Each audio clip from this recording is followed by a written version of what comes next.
G'day everyone, welcome to another Toon Under podcast, the Southern Hemisphere's biggest and best podcast, all things for Newcastle United. Today I'm joined by Jack to talk all things Burnley. Jack, how are you, my friend? I'm very good. I'm a bit less tired than I was yesterday. We've had the midnight kickoffs, which have been all right, but I've obviously had my half marathons. I've been doing a couple of runs on a Sunday morning, which have been 4 a.m. starts for me to get to where the races have been. So obviously I haven't intended to watch the matches, but I've just woken up naturally and then haven't been able to get back to sleep. I've just watched them, and then haven't been able to get back to sleep afterwards. So yeah, it's been a tiring few weekends, but it's good when you're scoring goals and winning games, so it doesn't matter. Absolutely, and doing it for a great cause too, mate. There's a Bobby Robson Foundation for those, so we might throw something up on Twitter or in our show notes or something like that if people want to donate. You're doing 10 marathons this year, is that right? I'm doing half marathons. Yeah, 10 half. Yes. Around, and it keeps changing where I was going to do them because some of them have been sold out and stuff like that. But yeah, there's 10 in total. I've done 3 now, and I've got 7 to go. So, this done 2 in 2 weekends, and I've got another one in a few weeks. So yeah, it's big effort, but it is worth it. The Bobby Robson Foundation is amazing, and I've got a family connection with it as well. So any donations very gratefully received. Absolutely. So we'll throw that up if anyone wants to donate in these. Understand it's tough times, but every penny counts, or every cent counts, depending on where you are. So, we'll get straight to the game, mate. 2 changes from the lineup that thumped Sheffield United the week before. Fabian Schär's out with his hamstring injury, which seems to be a season-ending hamstring injury. Anything more than 2 weeks now, season-ending, so it's not as diabolical as what it sounds. But I think the big one for me was Callum Wilson coming in for Elliot Anderson, and sometimes it takes, I don't know about you, it takes me probably 10 minutes to sort of get me stuff together after I wake up. So I'm at napper. I like to nap before a 12 o'clock kickoff, so I like to get an hour or so in and then get up again. I don't have the juice like I used to and just keep pumping out till 3, 4, 5 in the morning. So I do like a little sneaky nap, so it does take me that little bit to get up and sort of understand what's going on. I'm still not sure what it was, but my heart is hoping it was a 4-4-2, Jack. Is that the way you thought, or do you think it was a 4-3-2-1? I think it was a 4-4-2. I think it was pretty... They have played together before in it too, Isak and Wilson. It's just such an unusual setup in the modern game that you kind of think, is Isak going to be out on the left? But then you think, why would you do that with someone who's been scoring for fun every week? So yeah, no, I think it was a traditional good old fashioned. A good old fashioned 4-4-2. All right. So if it was a 4-4-2, even if it was a 4-3-2-1 or 4-2-3-1, how does that marry up with Eddie Howe and he can't coach and he can't play any other formations or anything like that? Where does that all fit into it? Well, he doesn't have a plan B, does he? And he's flexible. We know that. So yeah. I think it was probably just luck for him. He was just throwing things against the wall and hoping something. Yeah. He doesn't really think deeply about tactics or formations or anything. He just sort of wings it. So I just think he got lucky on this occasion. I reckon one of his kids had a day off school, and he's brought him into work for a day away from the missus, and one of them's moved one of the magnets on the big whiteboard in his office, and he's just going, hang on a sec, what's this? That might work, and this, lo and behold, it did. But I didn't think Elliot Anderson was too bad against Sheffield United. I thought he was a constant threat all game, but I think Callum Wilson's a little bit better than poor Elliot Anderson. The thing that really got me excited was the bench, though, Jack. Seeing Nick Pope and Anderson was obviously on the bench, but Miggy, Joel Linton, Barnes as well on the bench. It's like, what the hell is this? We haven't had this for months. I know, it's incredible, isn't it? I mean, you still had Paul Dummett and Joe White were on the bench still, but you looked at the rest of them, even like Elliot Anderson, it's exciting to see him. Harvey Barnes has been on the bench quite a bit lately. He can't get in the team obviously on the left ahead of Gordon, and then Murphy has been on the right and doing pretty well as well. So, strength and depth, and it shows in the form over since the international break, since the West Ham game. The form's obviously picked up. And it's another thing, isn't it? We've said that Eddie Howe will get his players on the pitch. You'll have time to coach them and you'll see a difference. And that's exactly what's happened. Yeah, what a revelation when you've actually got a squad down to the bare bones, but they've got time to recover and do some stuff. The team that finished fourth last year is actually not a bad team. Revolutionary, I know, but who would have thought? But I reckon after the first 10 or 15 minutes probably had me questioning that, because we started appallingly again. For probably at least the third game in a row, the Palace game, we started poorly and managed to continue our form for the rest of the 90 minutes. But even the Sheffield United game, we weren't great there early, went behind as well. And then, the first 10 or 15 minutes here, there was alarm bells. But I know it's Burnley and they're obviously primed to go down. I think we all but confirmed that they were probably going to be relegated now. But what were you thinking after that first 10 or 15 minutes? Like you said, it's happened quite a bit recently. It happened at Fulham as well, where we were very much under pressure for the start of the game. And then I think with this game, it was probably likely to happen because Burnley have been in a bit of decent form. This was a huge game for them. They were at home. I think it was always likely, in any game in the Premier League, you're always going to have a period of the game where you're under a bit of pressure. And that happened. It's been happening at the beginning of games for us, but we've been doing well, defending well, seeing it out. For all the pressure, they had one half penalty appeal, but they didn't really have many good chances, and that's been happening in the other games as well, where we've been pressured but not conceding a lot of chances. Unlike in January and December, where teams were just running through us, so we were conceding lots of goals. So it's fine to be under pressure, I think, for periods of games as long as you control it, and then you know that they're not going to be able to sustain that for the whole game. And then we've just got so much quality in the team when we've got Isak, Gordon, Bruno. When you've got them in the team, one of them has a good day and, you're laughing really. So that's what happened in this game. I think we were just by far the better teams, so much more quality, and Company was good enough to come out and just say that, we were it's really not that hard to do, is it? He didn't make any excuses like, we are better. We've got really good players. That's just what happened. And it was just so pleasing to win an away game. It's only the 5th away game this season we've won in the league, so it's been difficult on the road. But if we can start, we've obviously got 2 more big away games coming up. So if we can start picking up wins just in time, that's perfect. Yeah, I wonder sometimes if it's against kind of the lesser teams. Maybe not Crystal Palace because they've actually been playing pretty well since Old Roy left. But it's like the lesser teams just come out all guns blazing at the start and see what they can do. And like you said, if you can just sort of manage that first part of the game, as in 15, 20 minutes, without any damage on the score sheet, you probably work your way into it, and then they're out of ideas, they're out of path and things like that. And I think that's definitely what happened the last couple of games, albeit last week they did actually put one in. But the Callum Wilson goal was probably really our first meaningful attack anyway, and his next shot gets parried and Callum Wilson's there to score, and that really kind of settled it down for us. And I thought that was just the kind of settler we needed. But unfortunately, and as is the case with Callum Wilson, when he's not playing, he needs to be sold, and then when he does play, we need to keep him. And it's so frustrating that I change on this weekly, but I don't know which way to land on it. How about you? It is difficult because he's just shown in the last 2 games he scored his goal against Sheffield United was a fantastic finish. A cracker, yeah. This goal was just classic Wilson poaching in the 6-yard box, and it's a real skill set to be able to do that.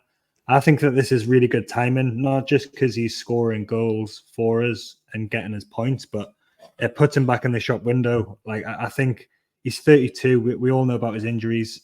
He's a really good striker, and I think he's the 2nd all-time Premier League goal scorer for us now.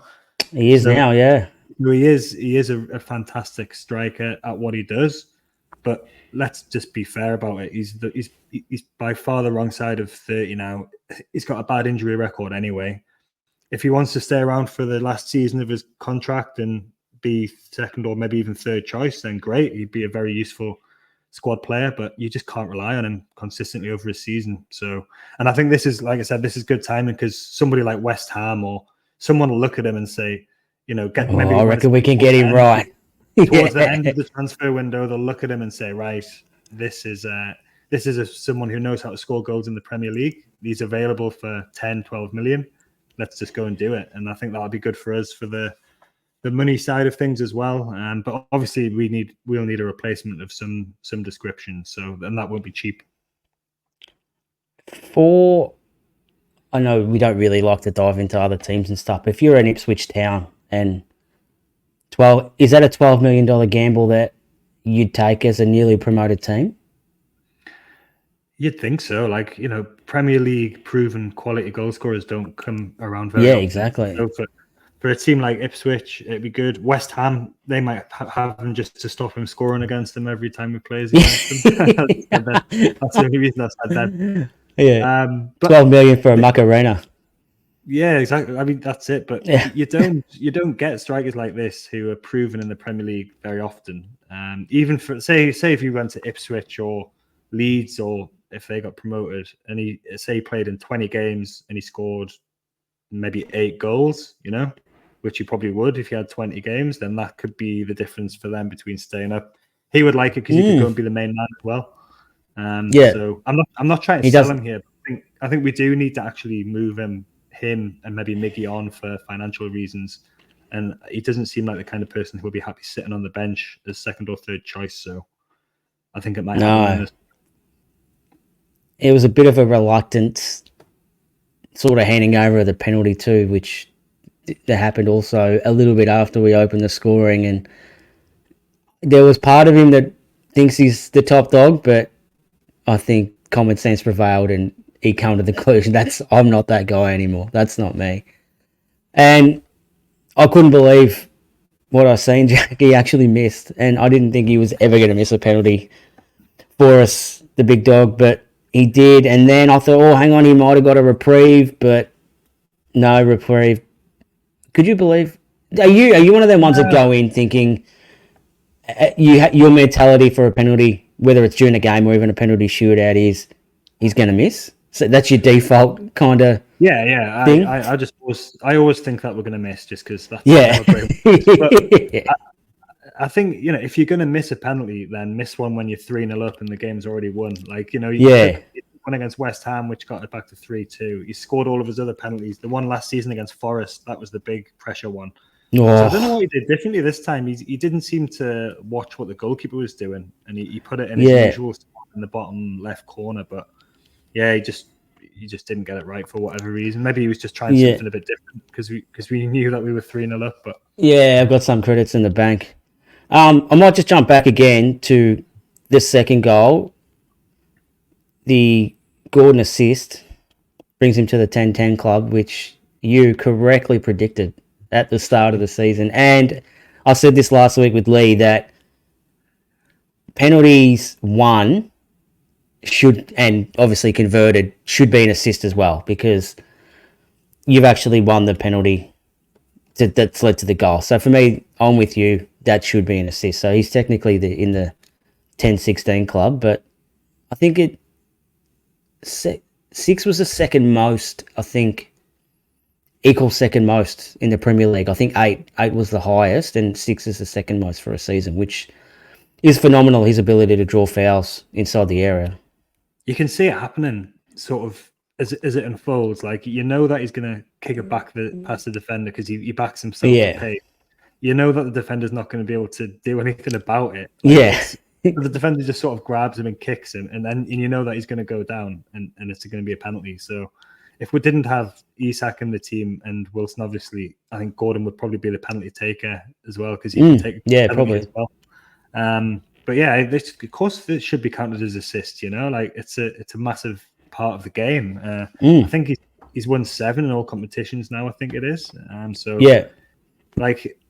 When I made that prediction at the start of the season, it was ambitious, optimistic. I wasn't 100% certain he was actually going to do that. It's hard to do it. It does not happen. Only the best players do that. Yeah, I did see a list popped up on Twitter, maybe yesterday. Some of the players on that list are bloody good players. So to be mentioned in that company, Yeah, I don't think there was any potatoes in that list at all. So for him to be on there is a massive thing. And given his age, I think like he could be on there a few times if he keeps going the way he's going and things like that. So he's the lock for the Euros for me. I don't know about you, but there's no way that he's not on that plane, which I'm not sure if that means we miss him here in Melbourne when he comes out, but he's definitely going to the Euros. And I don't know who's missing out. I don't care who's missing out, but he's going. They've increased the squads to 26 now as well, so that's more chance. But I think he'd have to go anyway. Like he did quite well when he got his chance for England. He did, yeah. Yeah. He's better than he's in better form than someone like Marcus Rashford, who might otherwise be in. You've got like Jared Bowen, obviously Cole Palmer, and yeah, there's pretty good options there. But he definitely deserves to go. And the thing about Gordon is he had a really tough start at Newcastle as well for the first 6 months. Awful start, yeah. But that was by his own admission. He come in not where he needed to be through no fault of his own. It's where he's come from, and the level he was at was due to where he'd come from. But he vowed after the Chelsea game last year that he was going to come back, and he hasn't let anyone down. And I don't know if you've probably seen the thing he did with Gary Neville. I listened to it. I haven't watched it. I listened to it in the car. It was absolutely incredible to hear his attitude and his mentality. Like it's not what you would have expected from him. It was very different to obviously the stereotype of him when he came. Like just a pesky, annoying shithouse scouser who doesn't have any end product, but. He was talking about like visualizations and like doing yoga and stuff, and he doesn't do strength training. He doesn't get in the gym. No, I'm like, oh, okay.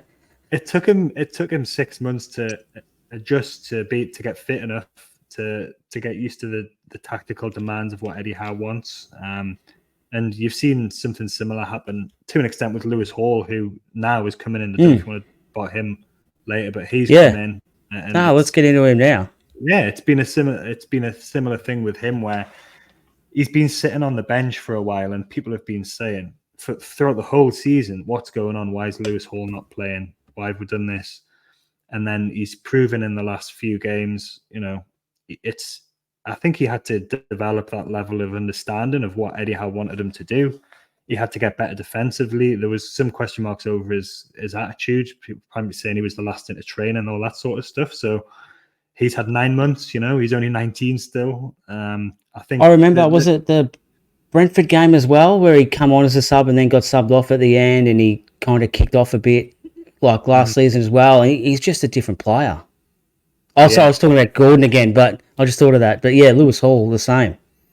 Well, Lewis Hall had a few games where he got subbed off, at half time when he first started. And there's nothing wrong with an 18-year-old taking time to find his feet in a new club with a new set of tactical demands. There's nothing wrong with that. And the narrative all season has been about, and maybe we could have, spent that money better elsewhere, but we didn't actually spend any money, remember, apart from a loan fee, presumably. Yeah. That's going to come next summer. So, and now he's looking like a real prospect, and he's 19. And fair enough, it's only against Burnley, but he played a big part in the first goal with the interception and a switch and the run.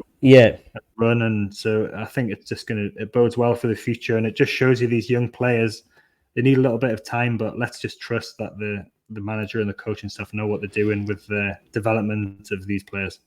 Yeah, and I think, and this is probably not Lewis Hall's fault, but because him and Livramento come in at the same time, they kind of get lumped together and they get judged together. And Livramento's had a fantastic season for his first season with us, and some of his games have been amazing. But he's 3 years older than Lewis Hall.